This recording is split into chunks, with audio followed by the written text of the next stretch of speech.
네, 오늘은 지방세에 대해서 말씀드리겠습니다. 지난번에 국세가 14개 있고 지방세가 11개 있다고 말씀드렸죠.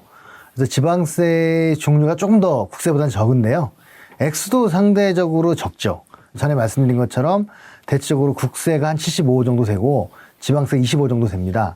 현 정부는 이거를 70대 30까지 바꾸려고 하는 게 분권 정책의 핵심 중에 하나입니다. 원래 목적은 6대 4까지 가는 거였는데 그건 쉽지 않을 거라고 봅니다. 그러면 지금 지방세 11가지는 어떤 것이 있는가 하면 일단 광역에서 걷는 세금이 있고요. 기초에서 걷는 세금이 있어요. 근데 이게 조금 광역시하고 자치도가 좀 달라요. 광역시 같은 경우에는 거의 다 광역시 본청이 걷고 자치구가 걷는 세금은 재산세, 등록면허세 이 정도밖에 없습니다. 그런데 광역도로 가면 좀 많아요. 시군에서 걷는 세금이 주민세, 지방소득세, 자동차세, 담배소비세 이런 것들이 있기 때문에 좀 차이가 있구나. 그래서 자치구들이 세금이 종류가 너무 적어서 재정이 부족한 것도 있고요.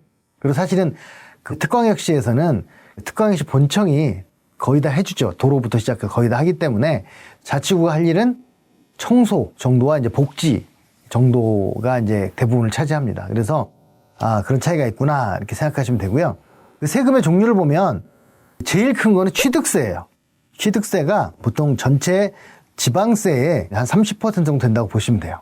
원래는 취득세가 한 20년 전만 해도 지방세의 거의 절반쯤 됐었어요. 근데 굉장히 그나마 줄어들었어요. 그게 부동산이 낮아서 그런 게 아니라 다른 세금이 증가해서 그렇습니다. 맹렬히 취득세를 추월하려고 했었던 세금이 지방소득세예요. 이거는 법인들이 소득세 10% 정도를 내주는 그런 건데, 근데 이제 계속 소득들이 증가를 하면서 지방소득세가 증가한 거죠. 다만 서울 같은 경우에는 이게 추월을 하기도 했는데 그게 이제 부동산이 다시 화랑을 보이면서 다시 1등은 취득세로 이제 넘어갔습니다. 그래서 이 두 개가 굉장히 크다. 이 둘을 합치면 거의 40%를 훨씬 넘어서죠. 그다음에 세 번째로 큰 세금은 재산세입니다. 재산세가 이제 11조 정도 1년에 거치는데, 재산세는 공시지가에 의해서 주택이나 토지에 이제 부과를 하는 거죠.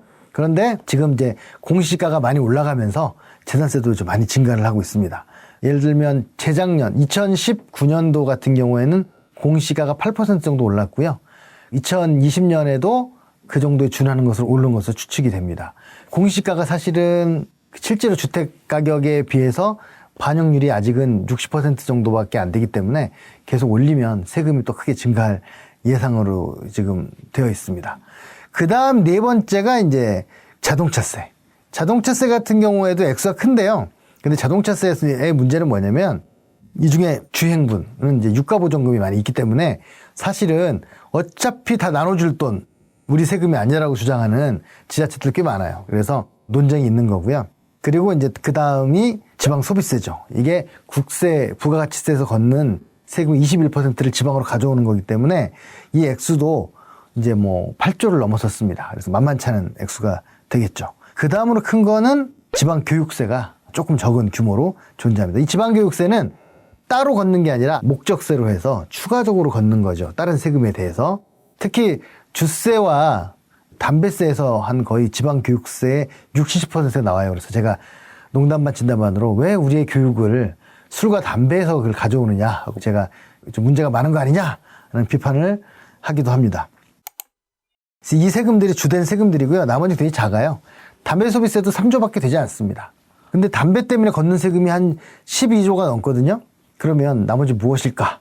담배 소비세만 있는 게 아니라 다른 걸로 걷고 있는 게 많이 있다는 거죠. 그 외에 개별 세금을 보면 레저세라는 게 있습니다. 레저세가 이제 1조 이상 걷는 세금인데요. 이게 뭐냐면 옛날에 이름은 경마세였어요. 경마를 보면서 막권을 사가지고 일종의 이제 도박을 하는 거죠. 제가 정말 싫어하는 세금 중에 하나인데요. 보통 1년에 마사회 매출이 7, 8조가 넘는데요. 지방자치단체는 마사회 매출에서 10%를 무조건 레저세를 걷습니다. 그런데 최근에 이제 코로나가 되면서 경마가 잘 안 열리면서 마사회가 굉장히 심각한 상태에 지금 접어들었다고 합니다. 사실은 저는 문제를 많이 좀 느끼는 건 뭐냐면 경마가 이렇게 국민적인 스포츠는 아니잖아요. 근데 마사회가 워낙 돈을 많이 벌다 보니까 이 마사회가 지원을 많이 해요.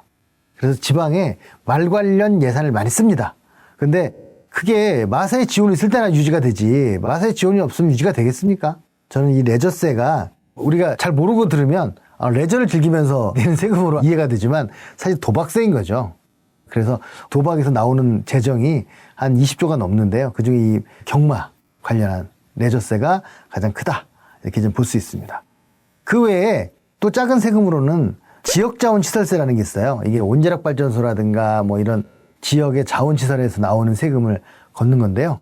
이게 이제 현재 논의되는 것 중에 하나는 앞으로 신재생 에너지에다가도 지역자원시설세를 부과하자. 그래야 지방자치단체들이 신재생 에너지를 더 많이 유치하려고 할 거 아니냐라는 그런 주장도 있습니다. 뭐 그 외에 또 하나 볼 수 있는 게 주민세가 있어요. 주민세가 이제 그나마 2조 정도 거치고 있는데 인도세죠. 주민 1인당 내는 세금이에요.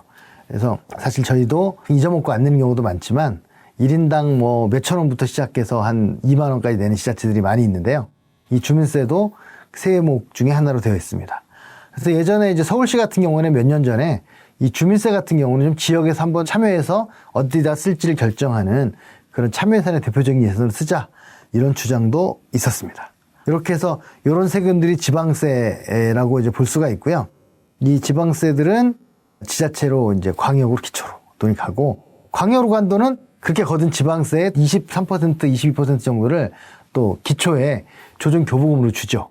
그래서 이렇게 돈이 또 흐르고 흘러가는 이런 관계를 보이고 있습니다. 제가 이제 국세 14개, 지방세 11개 말씀드렸는데요. 이게 이제 우리나라의 재정을 움직이는 주요한 축이다라는 말씀드리고 세의 수입, 세금은 아니지만 그 외에 세외로 들어오는 수입들 그리고 기금들에 관련된 말씀은 다음 시간에 말씀드리겠습니다. 마치겠습니다. 구독, 좋아요!